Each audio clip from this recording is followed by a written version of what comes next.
ដែលយើងនិយាយអំពីយុទ្ធសាស្ត្រយើងនិយាយអំពីការប្រមូលកម្លាំងយើងនិយាយអំពីរបៀបដែលថាតើយើងគ្រាន់តែធ្វើសកម្មភាពជួបជុំគ្នា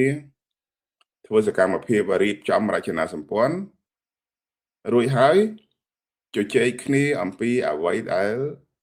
ហ៊ុនសែនបានបំផ្លិចបំផ្លាញជាតិតែប៉ុណ្្នឹងទេឬក៏យ៉ាងណានិយាយខ្លីទៅយើងនៅតែនៅរៀបចំកម្លាំងដើម្បីនិយាយដើមហ៊ុនសែនតែប៉ុណ្្នឹងទេឬក៏យ៉ាងណាយើងមានវិធីណាឬក៏ផែនការណាពីព្រោះខ្ញុំចង់លែងប្រើពាក្យថាយុទ្ធសាស្ត្រទៀតពីព្រោះវាប្រើទៅវាដូចជាភាសាហ្នឹងវាអត់ន័យហើយវាអត់មានតម្លៃព្រោះខ្ញុំលើម្ដងអាពាក្យថាយុទ្ធសាស្ត្រហ្នឹងវាចាប់ផ្ដើមធុញបងប្អូនខ្ញុំនិយាយការពិតវាមើលទៅវាអត់មានតម្លៃប្រតិបត្តិការអញ្ចឹងនៅ